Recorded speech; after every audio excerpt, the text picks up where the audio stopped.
Donc c'est un réel plaisir pour moi de participer au nom du Conseil régional et au nom du président Didier Robert à cette manifestation. Comme chaque année d'ailleurs, je me joins de façon conviviale à vous pour ce moment festif. Donc tout d'abord, permettez-moi de vous exprimer ma fierté et ma joie d'être parmi l'élite de notre CFA spécialisée dans le domaine commerce et services de l'industrie et du BTP et de féliciter encore une fois les 269 jeunes apprentis lauréats qui ont été reçus à leur examen final. Même si ça n'a pas été facile, Pierrick le disait tout à l'heure, pour vous de répondre aux exigences professionnelles et légitimes d'un maître d'apprentissage, aux contraintes d'un nouveau métier, aux échéances imposées par le centre de formation, vous avez su fournir les efforts nécessaires à votre réussite et aujourd'hui vous récoltez le fruit de tous ces sacrifices et naturellement le soutien de vos parents qui ont été aussi à vos côtés dans ces moments difficiles. Pour ceux qui n'étaient pas certains au début de leur formation, vous pouvez maintenant vous dire que vous avez fait le bon choix en optant pour une formation en apprentissage. Certains vont pouvoir poursuivre leurs études, d'autres travaillent peut-être déjà, je l'espère en tous les cas, mais nous voilà, j'en suis certain, vous voilà en tous les cas, j'en suis certain, mieux armés pour construire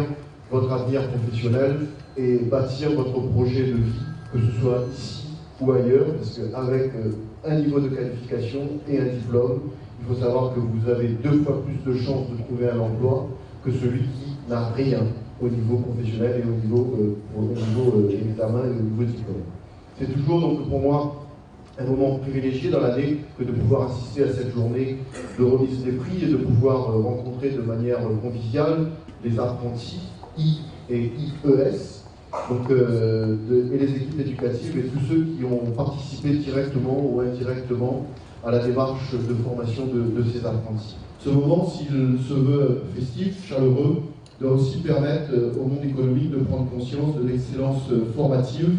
de l'apprentissage. L'apprentissage a en effet acquis un certain nombre de lettres de noblesse,